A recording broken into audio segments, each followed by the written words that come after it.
Hello everybody, this is Loki or WayOfLoci and welcome to the No Hit Podcast. Here is my job to interview extraordinary gamers in the realms of challenge running, whether that be no hit running, completing games in their entirety without taking a single hit or point of damage, speedrunning, completing games that may normally take hours in mere minutes, and other such ventures. Find out how they do it and how others can do them too.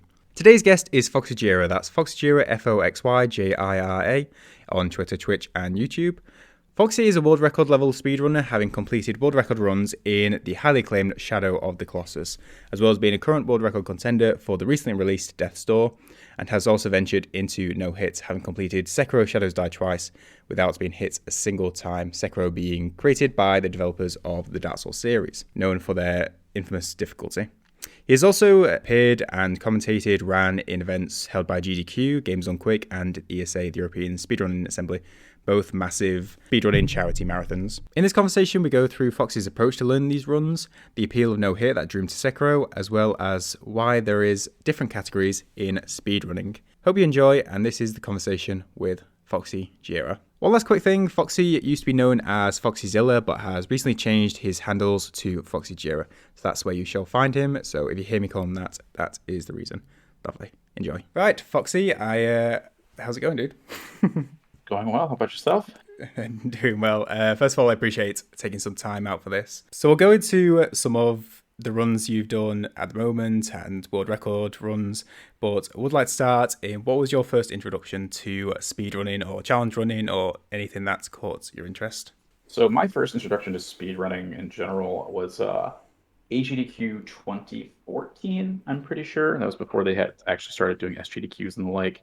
Mm-hmm. And a buddy of mine in college just introduced me to them, and I spent probably a solid an entire week of a winter break just watching all the runs nonstop, Mm-hmm. and thought it was just super awesome. And then kind of wanted to do it myself, but never really found the time or like the resources to do it. Yep. And then in late 2017, early 2018. I watched a speed run of an old Shadow of the Colossus runner plush and saw him doing a run, and I was like, "Oh, that's super cool." Started looking at it a little bit more, and then found out that the remake for Shadow of the Colossus was going to come out in February of 2018, and that's when I kind of like had my heart set on starting speed running and getting into Twitch, and because at that point it had been sort of a pipe dream, Mm-hmm. and just decided to hop into it, and that's I guess that's the long short of how it all began. Yeah. What was it about like at the runs on HQ that caught your interest so much that I thought this is like something cool? I don't know. I can't really pinpoint that. I guess it's just more of like I've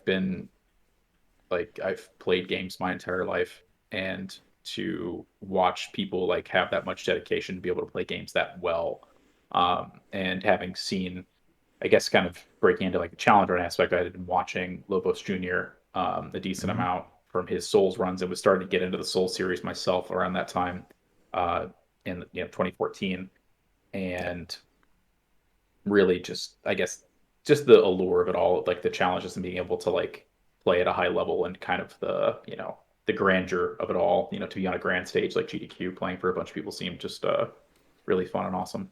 So you mentioned the first ones in 2017 was Plush running Shadow of the Colossus. Was it a Mm. previously played Shadow of the Colossus, which made that one the one you wanted to go? That's what I want to speed run, or just I think at that point it was just I had thought about getting into speedrunning to some degree, but one thing I think that I've found kind of can turn people off, and I actually, when listening to your earlier podcast episode with Ant, was that like it's kind of hard sometimes to look at a leaderboard and think like, oh, I think I'm good at this game.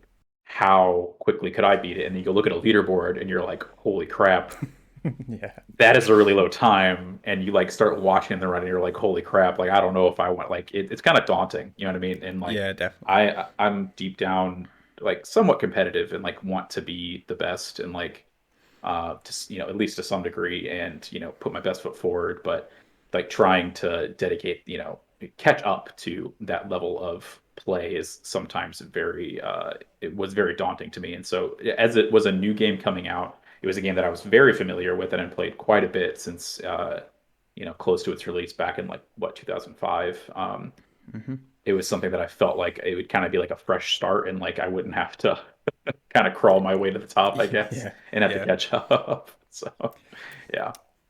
And does that pertain to you've recently been running Death Store, which is a from the same developers as Titan Souls? Yes. Does that have like similar feeling of it's a fresh game? There's all new stuff to learn and like real fresh like competitive element at the minute. Yeah, I think that was sort of it. I guess now that I've been speedrunning a little bit more, um, yeah, I would say that probably is it. Is I do enjoy like the newer game aspect and like learning new tricks with people and kind of kind of learning with everyone else and pushing myself to it. I have been considering getting into more like, long-standing games, but I work a full-time job, so Mm, kind of I guess that's kind of the duality of it is I feel like I need to have time to, kind of get to that level, and it's kind yeah, of, how do I spend my time best? And if, I can still be competitive and, uh, learn with other folks with that newer aspect. So yeah, I think Death's Door, that's kind of what it was too. And I think a bit of my problem sometimes is I tend to get burnt out on games, mm, depending on what they are fairly quickly, and newer games and just some other certain ones like are like exempt from that rule for the most part. So yeah. I haven't quite burned myself out on Death's Door yet, but can't say how quickly or slowly I'll get there in the future. So for you, how would you like class burnout? Is that like boredom with the game, or is it progression with the game, or? I guess boredom might be the right term. It's just, yeah, I get just bored of the game. I want to do something else. Mm, A lot of the way that I play games in general is I tend to kind of go like I really like to go. I guess the it's not a great way to say it because it sounds so dumb, but like I really want to go hard in the paint. I want yeah, to play the game quickly, fast, and just like do a bunch of stuff at once and kind of just like overload myself with like content yeah. and things that I can do. And then once I kind of hit that hump of like, oh, now I gotta go slog through the rest of this, then I just like kind of turn it off like and, like and like kind of stop playing. like kind of binging the game kind of thing. Yeah, exactly. Yeah, it's like I go on like these binge fests. That's what I'll do with basically all of the Soul series is like I'll get a hankering to play one of the games and like I'll be like, oh, I haven't played with this weapon yet, and then I'll just go, flip it on. I'll get through probably till, and usually it's Dark Souls 2 or Bloodborne, not as much, and sometimes 3. Every so often it's 1 or maybe even Sekiro, and I'll probably binge through like the first quarter of the game, steamroll Mm. all the bosses, and then once I kind of get my build, and then it's just like running to area, I'm just like, oh, well, I've kind of done most of everything I want to do. And I just kind of leave that character to the wind and go do something else. Same thing with JRPGs. Like I'll play through like the first like quarter of the game for like several days in a row. And then I'm like, yep, kind of hit my binge need and move on to something else. So it's like the menu is like a graveyard of like past like past Yeah, characters. that's exactly what it is. Mm. So in terms of speedrunning, a basic definition would be like just completing the game as fast as possible. Um, but if you go onto like speedrun.com, they are split. Normally, runs are split into several things, such as like any percent, become 100%, glitchless, glitched, and for someone who might not be as familiar with speedrunning, could you give like an insight into like the difference between like a glitchless and a glitched, or like percent like no major glitches, those kind of things? Yeah, so as it might imply, glitch Yeah. categories have glitches in them, and generally that's just something that, as a base term, is something that the developer did not intend for you to do. Mhm. Whether like in Shadow of the Colossus, you're skipping the puzzles by using some of the physics to get directly to a sigil on a Colossus, or in Death's Door, there's a certain set of actions that you can do that allow you to roll in midair across gaps rather Mhm. than actually taking an arc as you fall down. Going out of bounds, those sorts of things. Whereas glitchless is exactly how the developers intended. You're going through each of the areas, in sequential order, etc., beating things, from if it's a linear game, that sort of thing, or just picking the correct route to go as fast as you can. No major glitches kind of gets into like I think that's a big like thing you're getting into with speedrunning communities is that Mhm. some people are very diehard and that they believe that games or if you're going to play a game correctly, you shouldn't do it glitched. Or, there's a certain glitch that kind of takes out the fun out of the game, either by, let's say, so I know I don't speedrun this game, but Journey, in fact, has this a I guess a glitch or some tech that's called fancy flying, and basically you kind of like wedge yourself into the ground enough that you just launch yourself into the air and you skip like an entire level and just go out of bounds and do all these crazy things. But when you look at the speed run, you're not even like looking at the game. You're mostly just like looking at the ground for like 10 or 15 minutes Yeah. and then, getting to the end. And some people, well, to me personally, like I understand like you want to beat the game as fast as possible. That's cool, and you can do all these tricks with the gameplay to really, show off your understanding of the tech. But personally, like I want to play the game, to some degree. So I think in terms of that, speedrunning gets very nuanced in the sense of what people want to do, what people value as playing the game, and then what people Yep. think is worthwhile. And on top of that, you might have instances where there's some trick that saves 5 to 10 minutes in a run, but it's it's reset hell. You Yep. sit there and you'll keep attempting it over and over and over again, and as long as you go up to that 10-minute mark, you're still saving time, right? Yep. But based off of how it might be pulled off, it's some people might be really good at it or get lucky and save so much time. Some people might spend 5 to 10 minutes actually trying to pull it off and reset, and it kind of gets into those semantics of, well, is this worth it for us to do? Should we take this glitch out and mark it as a major glitch that we shouldn't be doing? So it's a conversation I actually was having last night with a friend about how you time things. What is a run to some people? What do they want to do? And so those categories really split it out so that everybody can enjoy the game themselves and be competitive in something that they want. But at the same time, there's also got to be a demand for it. So this is a wildly debated topic in a lot of speedrunning and to a lot of people, and it's been a hot topic in some of the communities that I've been in. So it's I don't say I have a lot of experience arguing about it because honestly, at the end of the day, do what you want. I don't think people are going to care if you have some restriction or something weird like that. But for it to be like on a leaderboard or something like that, there's generally a community aspect of an agreement that's going on to how you're going to time it and those sorts of things. Yeah, it definitely sounds like a topic that could provide a host of arguments with and or friendly Yeah, I debates could maybe. talk to you for the next 20 minutes about that. So, and I assume that's not what you're here for.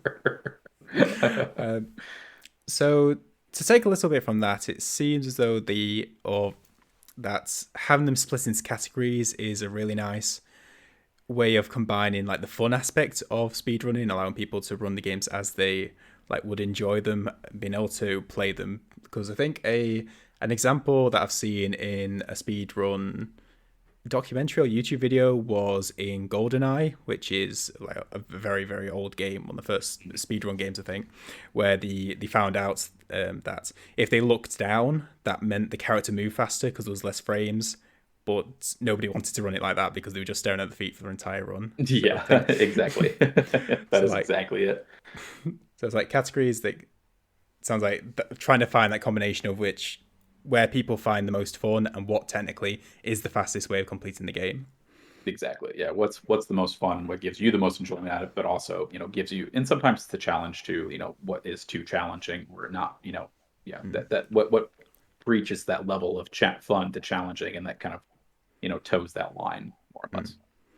Yeah, I think one that goes way beyond that line is there's a run in Hollow Knight called Low Percent, which Mm. is where you have to complete. Oh well, the challenge they've set up for themselves is to complete the game with the smallest amount of percentage completion at the end of the game, of which they have to get essence in that game by killing mobs and having a random chance of that essence dropping. And this runs are around 50 hours. So Oh, that's yeah. that's That the sounds point where so it's terrible. Yeah, I've seen lots of different low percent, not videos not per se, but I have seen low percent at some places. There actually is a great YouTube video if you don't watch it. That is I believe it's Gymnast 86 does a mm, video on Twilight Princess low percent, and it's a 17-hour long run, and like 12 hours or something of it is just sitting in a text menu where Link gets a rupee, and oh because yeah. you like every loop moves Link like pixels backwards, you have to wait 12 hours just for him to move far enough back that you skip like a whole giant portion of the level. It's a great video. I forget Yeah. exactly what it's called, but if you look up Twilight Princess low percent, it's a very well done video and it's super fun. I So think yeah, I think I've had that in my recommendation. It's something like the speed run where Link sits in a room for 12 hours or something, yep, I think. yeah. So just going it's more specifically into some of your runs, I wanted to go into the appeal for you of longer and shorter runs because you've done both that I found Mhm. a Yeah. a platinum Shadow Colossus run which took, or at least the one that ended up being going on the leaderboard being 7.5 hours, Hmm. and then Yep. other ones which are more around an hour. So just wanted Yeah. to break down like, do you enjoy the shorter runs, and then what's the appeal of longer runs that makes you want to try that? Yeah. So I do prefer runs that are around an hour in length, because I feel like that's enough time. So I do stream on Twitch, and so with the Twitch streaming, like an hour long run gives me about 3 to 4. If I do 3 to 4 full runs, I can get those done in an evening, with working full time and still feel like I'm making progress Mm, to some degree, right? And I get the chances to reset and maybe practice some things and like actually be around for it. Um, I wouldn't mind doing like a 2 to 3 hour run, but that I feel like that's kind of unique in the sense of a lot of games that I play typically don't have that much content, I guess, mm. in that specific amount for just an any percent run. Um, I have done some very short runs. I think I actually in the past I did a Goose Game speed run that was like 5 minutes long, which was a lot of fun just to kind of plot myself in and do. But those I would say are my preferred like true competitive runs, that I think I have the most enjoyment doing. When it comes to the longer runs themselves, so like you said, I've done the platinum run for Shadow of the Colossus, several actually. The first one I did was like 8.5 hours long, and then I slowly whittled it down and kept doing it more, even though it's more of just like a, I wouldn't call it a joke category, but I did it for fun because other people in the community were doing it. With that, I think it was more of like a fun competitive aspect to like do something different and like kind of show off my like enjoy the game more than just the 16 colossi Yeah. fights, etc. And then I actually, as you may have seen, have done speedruns of Final Fantasy X, Mm, which is on average, about 9.5 to 10 hour game to speedrun, yeah. just because it's a JRPG. And Yeah. I do plan on getting more into JRPG speedrunning once I go semi full time starting in November. Uh, but yeah, with the longer runs like that, I think it's purely just my choice of what kind of games I like to speedrun. And like it kind of goes along with that binging aspect that I spoke of before. Is that like my favorite games growing up were Final Fantasy games, JRPGs, those sorts of things. And so it to me, what learning the speed run for that does is kind of allows me to get that binge out of my system, but I get to play the whole game. Yeah. So, and 10 being my favorite game of all time is kind of just why I started with it. And it's a pretty simple speed run at the end of the day. The notes are very well done. If you follow them to the T, you're probably going to get about a 12-hour time, which it's not low on the leaderboard. You're not dead last at 12 hours. My Mm. first 10 run was almost 14 hours in length, and then the game crashed on the final boss. Oh damn. So I didn't even get to complete the run.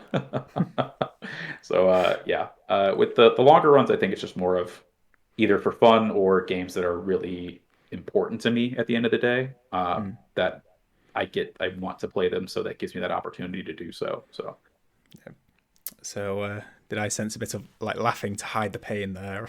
yeah, yeah, exactly. Yeah, that's yes, Yeah. 100%. One thing I've spoken to other people because I'm mostly from the no hit community, like doing no hit, no damage, and all that stuff. That doing these games, you pay an aspect of running these games is you've enjoyed these games already, and then as you do these runs, you pay so much more attention to them and find out so much more about them because like you're watching certain tells or something and you're like looking like laser focused. I'm just wondering if you had that same experience playing these games you really enjoyed with speedrunning. Yeah, yes. I typically am that sort of person just in general. Especially having coming I wouldn't say that I'm a like I guess at this point I am sort of a Souls veteran, and the fact that I played Dark Souls 2 when it came out. I had Mm. some prior experience with Demon Souls prior to Dark Souls 2 coming out, and then Bloodborne. Like Dark Souls 2 was like my first like complete experience with it. Bloodborne was my like first initial like real deep dive into everything that went, excuse me, into a Soul series. And from there, just kind of loved everything about them ever since. And I feel like after at least watching speed runs and understanding the games more, and at least a lot of those different like tells like you're talking about, that's Mm. something that I've kind of been doing for a long time. It's something I use in my Shadow of the Colossus speed runs. I'm somebody that, like I said, even sort of before that, I would focus on those little things. But I think having been around these types of games for a while, it's certainly something that I've kind of trained myself to do Yeah. um, in the small aspects.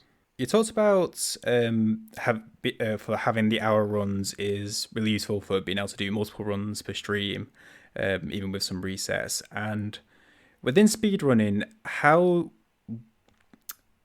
what's the judgment of doing a reset? Is there a point of, okay, this is too slow, or at what point within a run do you go, it's worth resetting to start over and have a fresh one?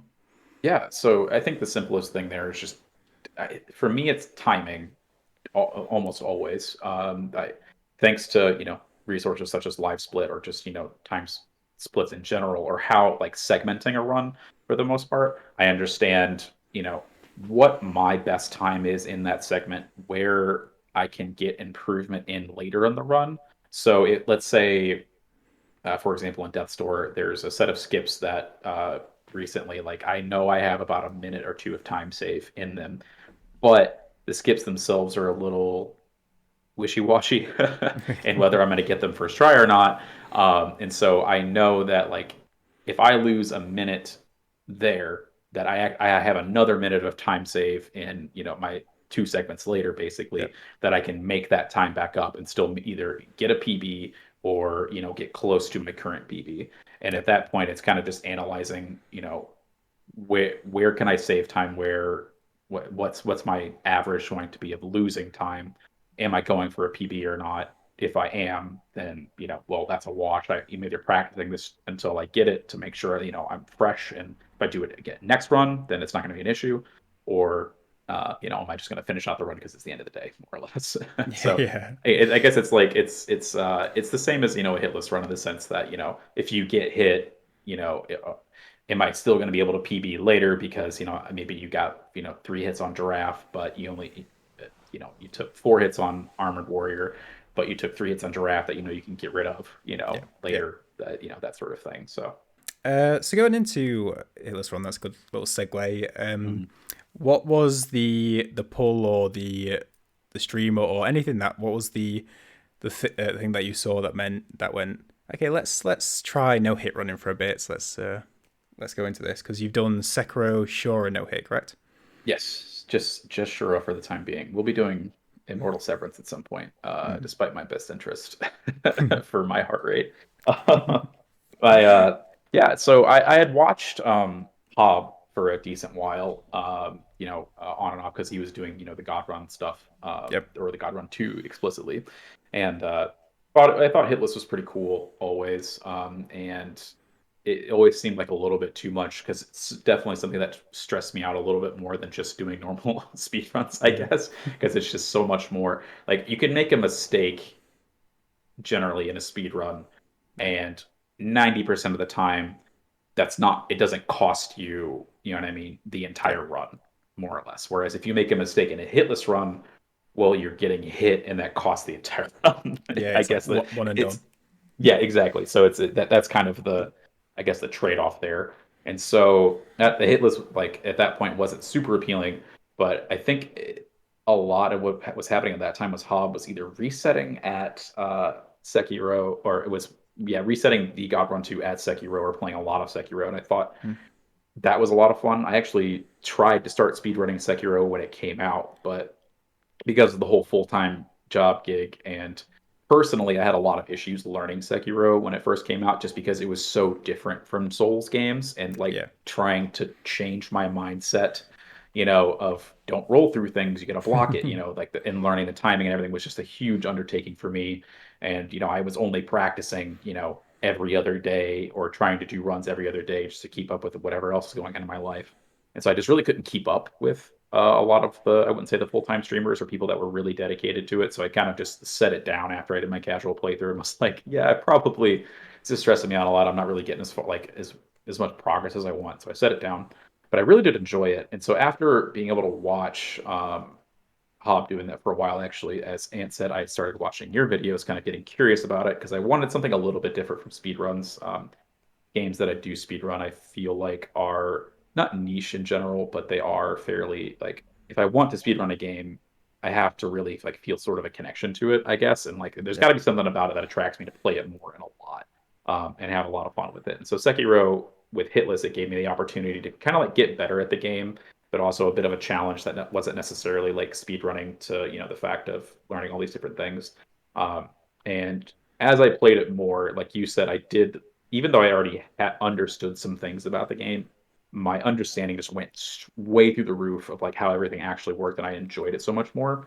Mm. And like I said, it kind of like the binge aspect of I want to play a game hard and fast, more or less, and just get my enjoyment out of it. Sekiro was kind of like it felt the most fun to be able to, with like it being a dance in the gameplay between Yeah. you and all the different bosses and stuff like that. And I think that's why I chose it over any of the other Souls games because a lot of them are pretty slow in their combat and just very deliberate. And while that's great, I get kind of antsy if I'm not, being active about, or like if I'm trying to wait for a certain move to come through, you know what I mean, so that I can, punish or something like that. Sekiro, it's a lot faster turnaround time than just, oh, he did this attack, he just did this attack again, and reducing that, RNG factor of when you're going to get hit, those sorts of things. Yeah, for definite. I've learned most of the other From Software games for no hit and would say that I think engaged is a very good word for Sekiro. The fact you have to keep Mhm. that focus, keep engaged with it, because if you don't, because there's no like step away from it. Say a really good example is people's first experience with the Genichiro fight in no hit. That's one of the biggest learning curves, and there's no kind of break from that fight. There's no running away to the corner of the arena. Yeah. It's one you've got to keep focused on, and that's a similar thing of what I really enjoyed learning that run. Mhm. That constant focus. Yeah. And I am a very hyper focused person at the end of the day. Streaming is kind of hard sometimes because I'm just like really zoned in and I gotta like, pull away to, meme and chat and those other things. So yeah, Yeah. Sekiro is definitely the engagement of it is great. And I think a lot of people had the same experience as you with like. I think people who had never played a Dark Souls game had probably an easier experience going into Sekiro because all us veterans went in. Oh, we know From Software. We know how this Yeah. works. It was so tough. Like if I still had the VODs left over, and I tend to get like pretty salty with a lot of things, and I think the salt that I show versus what I really feel is a lot more just raw and in the moment of when I'm streaming because I do give a lot of crap to some games, but I really don't mean it at the end of the day. But yeah, so Sekiro was rough, and I had a lot of fun with it. That's very true, and obviously I did the hit list and I'm going to do more hit lists. So there's something wrong with me, I guess. But yeah, it was a real tough transition to be able to understand that and be able to understand the like similarities, but also the differences. Yeah, the Team Hitless community needs to be it's mislabeled as a community of no hit runners to a community of closeted masochists or something like that. Yeah, yeah, that's that you enjoy pain to some degree, right? It's like getting a tattoo. You get one and it hurts a lot when you're doing it, and then all of a sudden you get done, and you're like, okay, ready for like three more, let's go. Oh, it's Just the release of like all of the tension. Yeah, when I got the run for Shura, like I think that was the most ecstatic that I've been in a long time for for like achieving something more or less. so this could link to Hitless if you approach it the same way, but a fresh speed run or even not a fresh speed run. How do you approach learning these runs, and if it's separate, how do you then improve on those if that's a separate process? I think it's fairly similar. Like personally for me, it's I think the learning of a lot of it is just taking it in segments and then trying to understand it all together. or at least taking in segments, trying to get each segment down really well. And then as soon as I feel like I'm comfortable in each of the segments, starting to do a run. Mm. And just go from start to finish, see what you understand, what you don't, and kind of go back to each of those segments and learn as you need. I feel like the biggest thing personally is that a lot of times, like I'll get really good at one segment, and that causes me to like kind of wane in another. And so by doing all of that, it's kind of just like, rounding, it's starting small, learning all your bases, and then kind of building it all up together at once. That's how I've always taken each speedrun that I've done. Personally, I've tried learning speedruns. Well, I think Bloodborne is probably like the one game that I really wanted to speedrun a lot, but because it's a lot harder to take in segments to just get a save file, it's that's why I haven't done it, just because I don't want to have to make a bajillion save files, or have everything loaded differently on like a flash card or something like that to put into the PS4. Really not my sort of gig. So if Yeah. Bloodborne does come to the PC, then I'll be on that. Options. But yeah, I think for me they're very similar in the sense of segmented practice, whole run that together. Practice the segments that you need to work on and go from there. How far down would you split those segments? So, if we take your Shadow of the Colossus run, for Mm. instance, would it be a separation of the boss and the running section to optimize that, or would it be Yeah, an for entire yeah for split? Yep, yeah, for that would Shadow is a bit of an easy one because a split is you load into the game, you run to the boss, Run and you do the boss. boss, and then you do the next one. So I think that's what made that game a little bit easier. So, how And there's about also Death? time. So Death's Door though, I think that is yeah, that's a good piece. I feel like a lot of it is it's hard to say. Generally, I guess area by area would be the best way to say it. There are yeah, it probably area by area, and then bosses like end of area bosses are probably their own, not their own split, but I would have something separate to practice with, I guess. Yeah. How I've been doing it most of the time now is that a specific set of each specific set of skips that are pretty input heavy, or like one big thing about Death's Door is that if you do one of these air rolls over a gap and you fall into the gap, it hard locks you in the game. Ah, So you okay. have to alt F4 out, which is no fun. So that's great. But yeah, so just like practicing those sorts of things to avoid that as best as possible, and then kind of leading my way up to an area in a boss fight. So yep. So the segments themselves, I think, can be sort of self-explanatory with like different areas, or what you're trying to accomplish, but it's very similar in that aspect. Going from the difference, because you currently have a world record and you previously had other world records in speedrunning, Mhm. would you say how do you approach going to them? Because you've had these records before, world record speedrunner.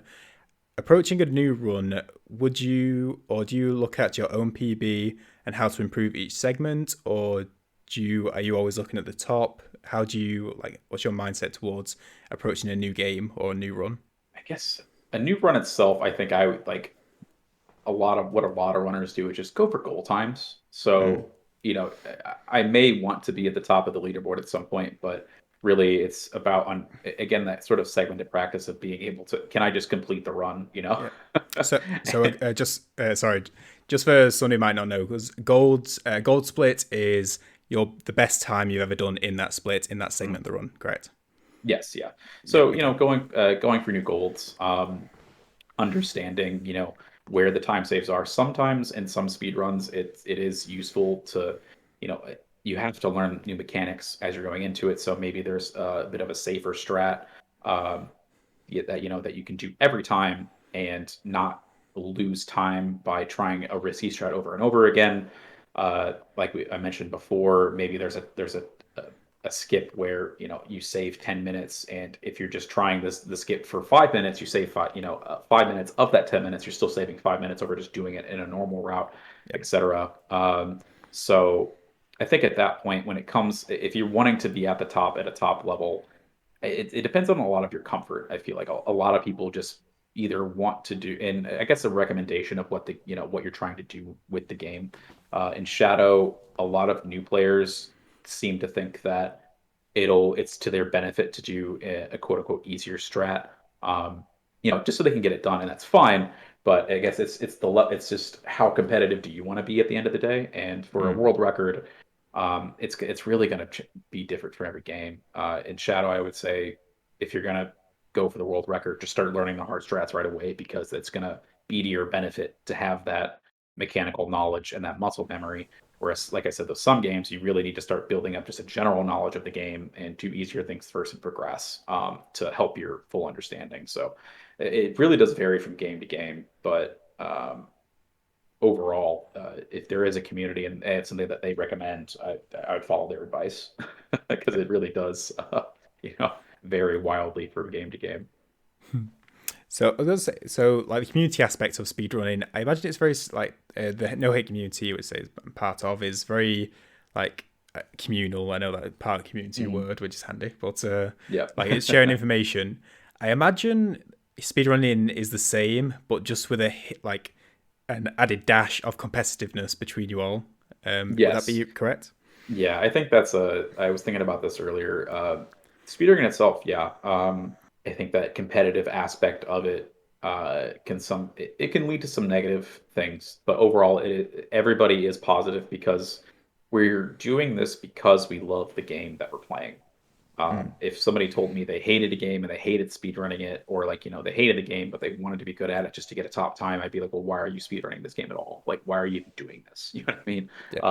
It's not like speedrunning, uh, minus some people for like some categories of like Super Mario 64 or, some hugely wildly popular games, um, is going to bring you some sort of like grant fame or grandeur. You know what I mean? Like, we're all here Mm. because we like doing this and we like that, like the smile through the pain sort of deal, like you said earlier.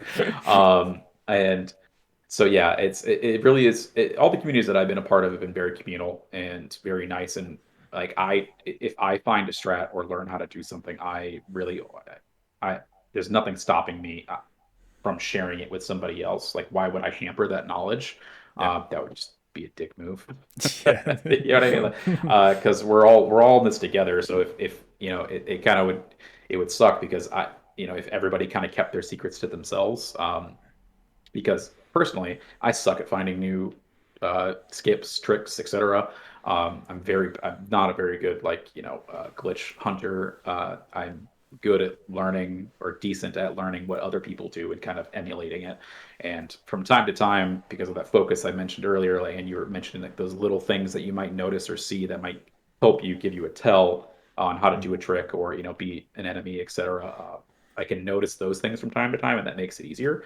But yeah, if nobody shared their tricks, then it would be a lot less fun. So mm. it's the competitive edge does add some some nuance to how people feel about things sometimes. But overall, I think, like I said, we're all here because we love the games that we speed run and play, and do with Hitless and those sorts of things. So definitely different in the sense that you get the run or you don't with Hitless, whereas there's always that edge that people want to have with speed running.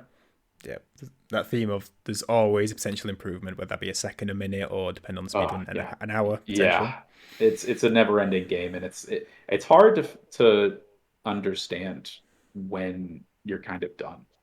Mm, Like just understand like what's my limit of do I care about going any farther? Getting a better time. And currently, I hold third place for any percent in Shadow of the Colossus, and I was gutting for the first sub-hour in-game time and lost out to another runner who is just an absolute beast of a player in Shadow of the mm, Colossus. And at that point, I was kind of just like, "Huh, I didn't get it," and I stopped playing for like 3 months mm. because it's like all the relief of like that tension just like wafted away because it was gone. Somebody else had done it.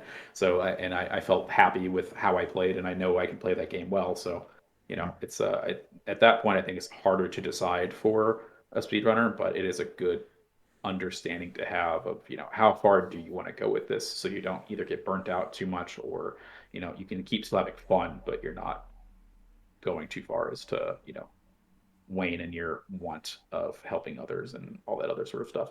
Was that a decision that to like cause you to leave?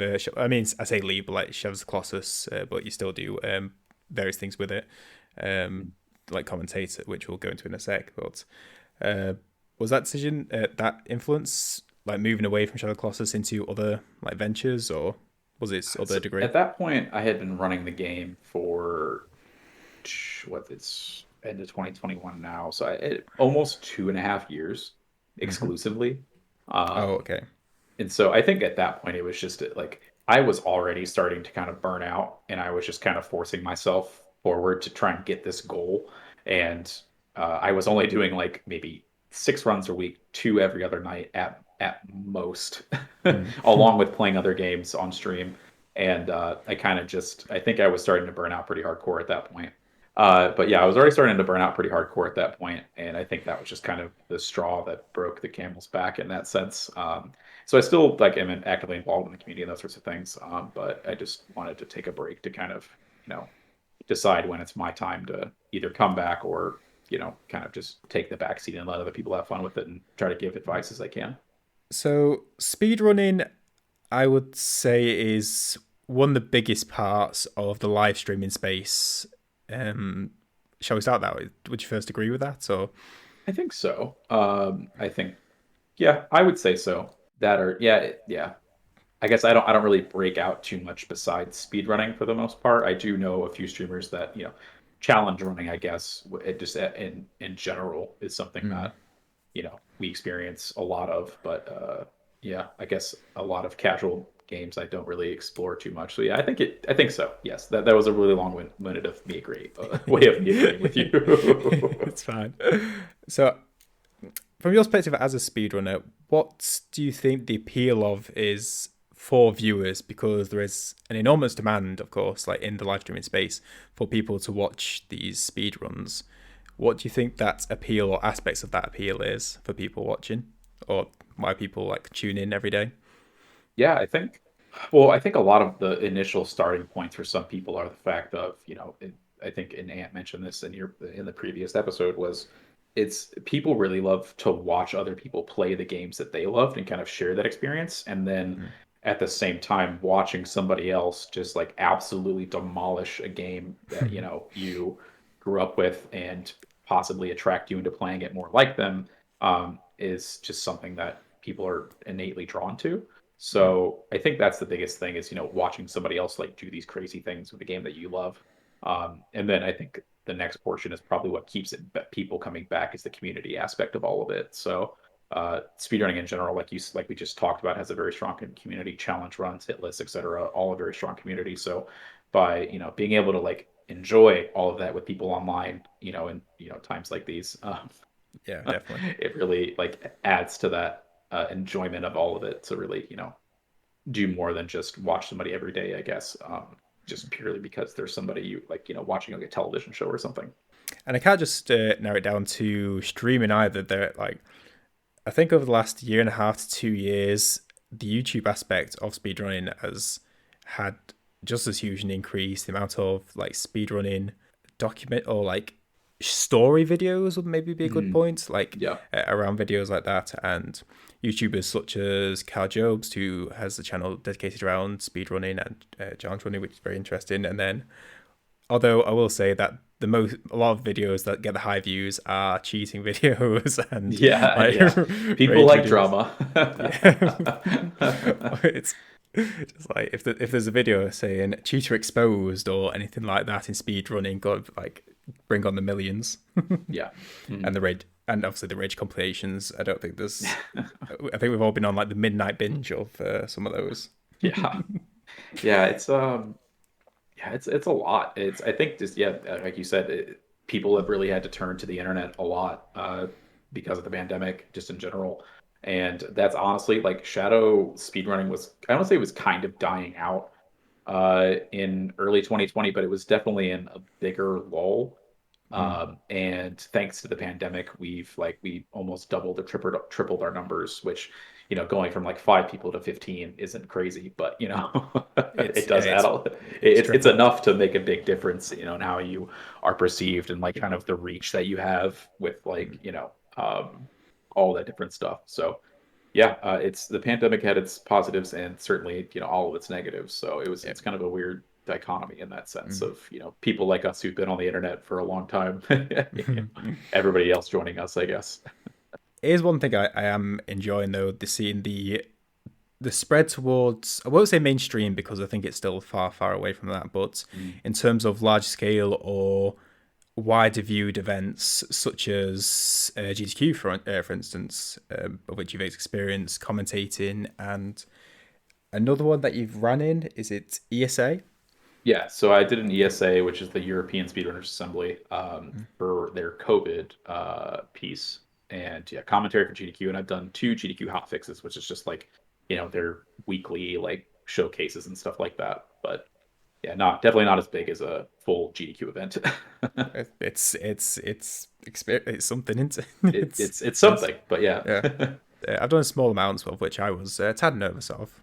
I think the best commentary I've done is when I'm bantering with the runner the entire time, Yeah. which is hard to do sometimes because they're focused and if you crack a joke, they might be a little bit you don't want to hurt their feelings, or at the same time you don't want to like hype them up too much to you know what I mean? Like if they fail a trick or something, I think that's one big thing that I saw with shadow speedrunning is that like, there's a couple big tricks that, if you do something just wrong, it's like, oh, look at this big trick coming up and they fail it and you're like, and that was their one uh, chance to do it, so you don't get to see it, more or less. yeah. Come back next time on this episode of Yeah. Dragon Ball Z. But yeah, so I don't know. Commentating's fun. It's it's a learned thing to do to certainly understand what's good to say and what isn't. Um, Mm. and then also being on the same page if there's other commentators. But good idea to always talk with them beforehand and kind Yeah. of get your stuff. So Like have an understanding of what they expect, of what's good, what's yeah. bad, what's Hmm. toe the line for like the particular like host, so to speak. Yep. Exactly. Turn into the like widespread these events, like in terms of like the mainstream wise, there's so many events, or especially charity wise in gaming, not just speed running, but like gaming in general, from content creators on YouTube, on Twitch, these GDQ. I think over the last 2 years, GDQ's like raised 5.5 million each year, Yeah. through a combination of the AGTQ and the SGTQ, the Mhm. summer and the one in ones. It's like amazing, but it's also surprising that it's not covered more in the mainstream, because like millions and millions and millions are like raised by creators and these Mhm. separate gaming events.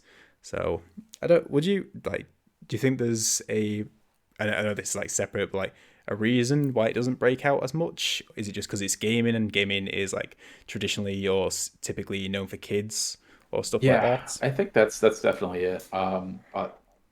It's hard to like games themselves kind of I think games are becoming more are seen as a mature activity because nowadays it's let you used to hear like growing up like oh games cause violence blah blah blah and Yeah, like they're corrupting our children's minds et cetera and obviously that was wildly off base but I feel like that narrative is starting to die down a little bit more because games are starting to mature because the people who play games are also starting to mature yeah, and there's a market for that, even though we have stuff like mobile games, and there still are like games like Devil May Cry and other sorts of things that are I guess violent, and like have yeah. that sort of like that bloody aspect to it and stuff like that, and Doom.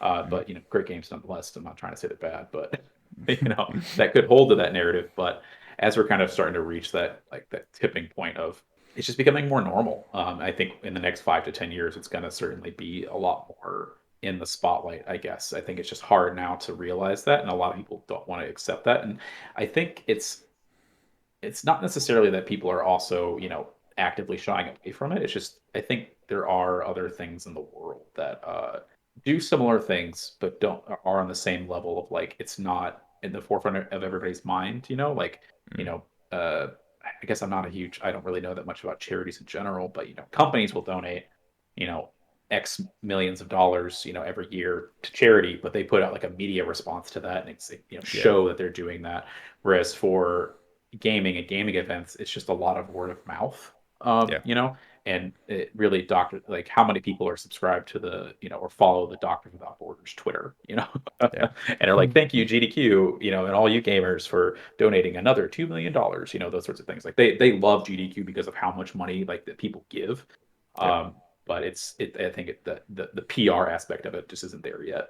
Like the engagements that they have in like communities such as this, that they can raise that amount of money with the audience essentially, as opposed to something that is more mainstream or we can have like a full public kind of media presence. It's Yeah. like quite shocking how much like think people can do like as Mhm. individuals or as like set up in this space. Yeah, and I think it's hard to get it out there too, because I mean, a funny example of like this going the wrong way was I forget which GDQ it was. I'm pretty sure it was like 2018 that year. There was a one speedrunner who I thought the run was hilarious. A lot of people think the run was really funny, but they kept making like they kept bantering too much on the stream, Oh, and like the GDQ ended up like putting out a public apology on Twitter to Air Canada, and Air oh, I Canada saw this. and Air Canada was like, DM us about this. What are you talking about? Wait, And like everybody was like, no, why'd you say something? Who cares? Like it's some dude making jokes about Air Canada, like and like yeah, it like that's kind of like a bad PR sense, but at the same time, like nothing really came of it. So, it's a little bit more limited in the sense of, yeah, that sorts of things, but yeah. I it goes remember that. both ways. I'm sorry, I'm It's just thinking about that. It's just funny.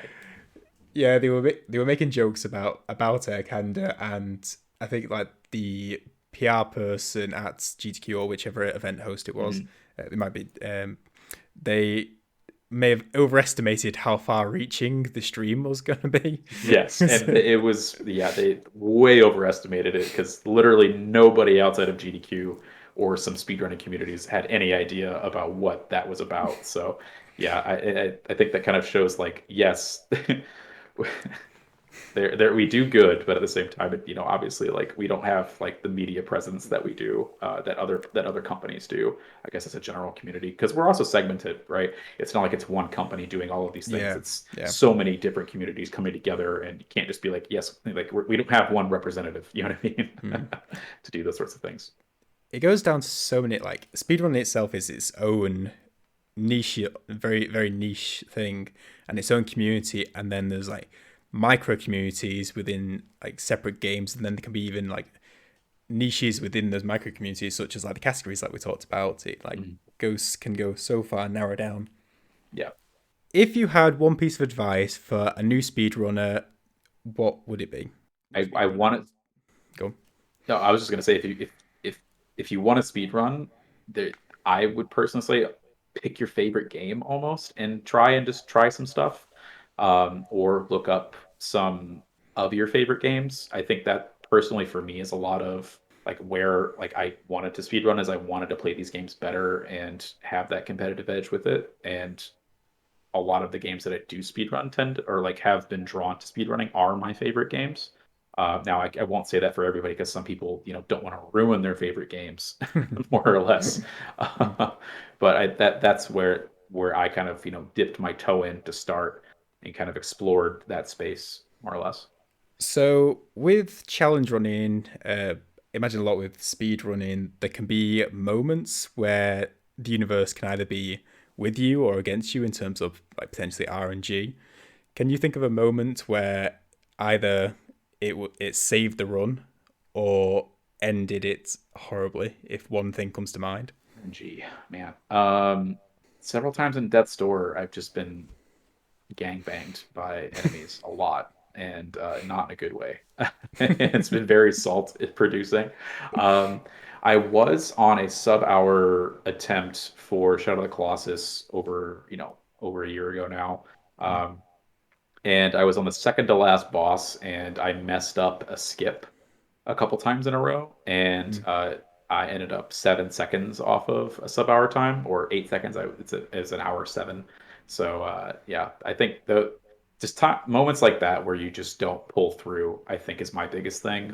My nerves really get the best of me a lot, and that's something that's like my biggest thing to overcome is nerves. And so yeah, RNG can certainly be a thing, but controlling your nerves for some people is just as hard. Hearing Mm. your heartbeat through your chest and up in your throat, sort of deal. Yeah, definitely that end game feeling kind of thing. Oh yeah, being on um, fire Yushin. Ugh. would you say would that be your most hype moment or most nervous moment at the end of that run, or would it be like at the end of one of your PB or world records? Honestly, I think Fiery Sheen doing Hitless Shura was probably the most exhilarating in recent moments. Mm, It's certainly I've had times like several years ago, getting world records and stuff like that, and definitely as exhilarated. But I think that's the first one that I really like captured on video, like mm. going nuts and like kind of losing my crap, about all of it. So that was the recent one for sure. Just that felt so good, and talking about it now makes me feel really good.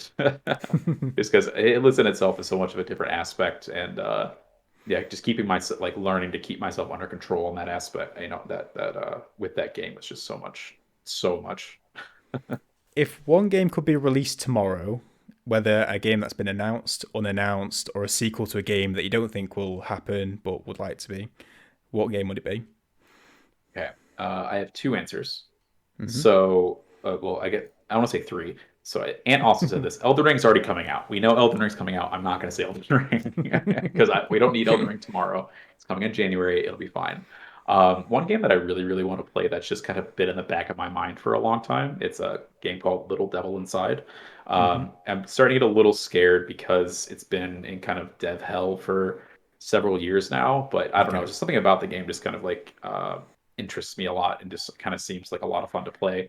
It seems like it has some Souls aspect with some exploration and like the art style and character. Like I really like the trailer of it, so that it kind of warmed me up a lot. And then shit, I have four answers. So I'm also, like I've mentioned a lot, a big Final Fantasy fan, and so Final Fantasy VII Remake is in the current process of being developed and released, etc. So if we could get all of Seven Remake tomorrow, Yeah. I would lose my nuts, just because.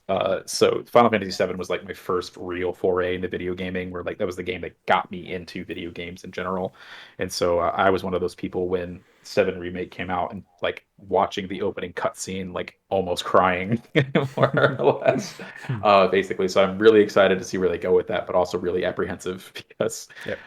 just what they've done with the Kingdom Hearts series. And then last answer, Final Fantasy X-3 is a possibility after Final Fantasy VII Remake, 10 being my favorite game of all time. So if I could get that too, I would just, I don't want to say I would die, but I might faint. Yeah. Like, or less. There might be a There's a fate lot of there. games there, but those are my like top three expectations of what I want, and sooner than later, please. In challenge running, especially, or I should say, in no hit running and speed running, because there can be some challenge running where it's quite chill and it's just like a random like no money or no geo or something like that. Or Mm, but speed running and hitless running can cause a lot of stress, especially when it's like a personal challenge you're trying to yeah. improve. Hmm. So there can be times when you're either not getting a PB or you're not proving or not doing as well as you believe you could. And it can be taking a toll, and other people will be in that situation potentially. So, if you could tell a time when you're in that situation and how you managed to improve from it or managed to get over it, or you know what I mean? Yeah, a lot of time. So, like I said, my nerves really, really get the best of me a lot, especially in games. Just because I don't know that just then I start focusing on the little things too much almost. Like we said before, like yes, an enemy has a tell, but I might like overreact to a tell or try to Yeah. predict it too much and kind of ruin myself in that aspect. I think the biggest thing for me has been taking a break, really, because a lot of it is too much, possibly getting into like muscle memory and not that nice balance of understanding what I need to do and kind of just letting myself flow. Mm-hmm. And I've taken breaks from games and about a week, maybe sometimes more, sometimes less, and come back to it like a day or two later. And it's really refreshing just to kind of think about all that sort of stuff and kind of just solidify it in your mind, and then kind of just bring like let yourself relax a little bit and Yeah. take a break and come back and do better next time. It's hard to get in that mindset sometimes of you need to take a break, and understanding that if you do walk away from a game for a little bit, will you retain the same level of play that you're doing or that you currently have?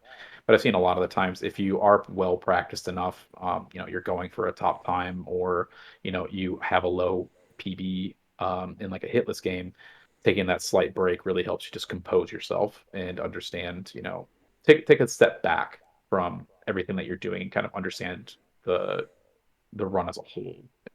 and where you can improve, and what you need to focus on a little bit more, or how you can just understand the whole process.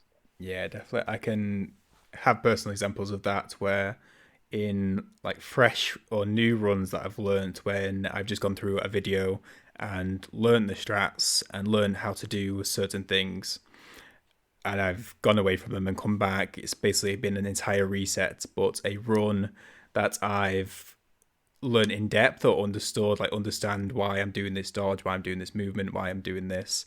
It's a lot harder to forget than you think. Like you go Yeah. away and then you Hmm. come back to it and you're just like, it's not just a case of moving 2 steps to the left. It's knowing why you're doing that, or you've had that previous time that it's got ingrained because you're understanding why you're doing that, and Yeah, it comes back it's quick. it's huge. Yeah, you really retain it a lot better than you do. To kind of lets it get into your long term memory a little bit better. I think the Mm. most recent example. So I was struggling quite a bit in Death's Door with breaking out of my own PB, which was an hour 7, and then about I took about a week and a half break earlier this month, as I went on vacation, and I came back, and within like a week, not even a week or two, I beat that PB by 7 minutes. So it's certainly something just to give, like you said, take that time and really understand what you're doing and let that get ingrained into your brain is a lot more powerful than you think it is. And then the final question that I have is, what's in the future plans of FoxyZilla? Yeah. So currently the most upcoming thing, I guess, event wise, is I'll be doing a speed run for Death's Door at the Speed Souls Marathon. I forget what the charity is, but it'll be currently scheduled for November 5th, or the weekend of November 5th. So really excited to do that. That's going to be the second marathon I've done Death's Door in, and then I hopefully, if it gets accepted into GDQ for AGDQ 2022, I'll be doing hopefully commentary for that for another speedrunner who has the current world record. Other than that, I'm going to be attempting, or at least striding into full-time streaming starting November 1st, or at least that week. So Mm. be streaming quite a bit more. I'll doing hopefully like expanding on my content at least a little bit with doing more speedruns. Shura, not Shura, Sekiro Immortal Severance is on the list of things I'd like to learn. And then obviously when Elden Ring comes out, I'm gonna jump on that, just like everybody else on Twitch, basically. Yeah, it's gonna be an Yeah, absolute rush for it. yeah, it's gonna be insane. But yeah, so that's kind of like the short and the long term. But for that time being, yeah, focus on Death's Door, and I actually am just starting to learn the Little Nightmare speedrun as something fun to do, and kind of to break the monotony of Death's Door speedrunning in some ways. And because it's spooky month, I'm only about 2 minutes away from the current world record holder in Death's Door, and at this point, that's just kind of like like I said earlier, RNG pieces, or just getting kind of lucky at a couple skips. So it's I don't want to grind myself into the ground too much, and not enjoy that game by the time I have a marathon to do. So Yeah, and perfect time to do themic. It's perfect. yeah, exactly. So Is there anything? Do you want to plug? yeah. Oh, I Anything guess you do? so. Yeah, I will say FoxyZilla 54 on Twitch. I gotta get that out there. There is another FoxyZilla on Twitch. That is not me. She is a great Twitch streamer, but I don't really interact too much. So yeah, 50 FoxyZilla 54 on Twitch.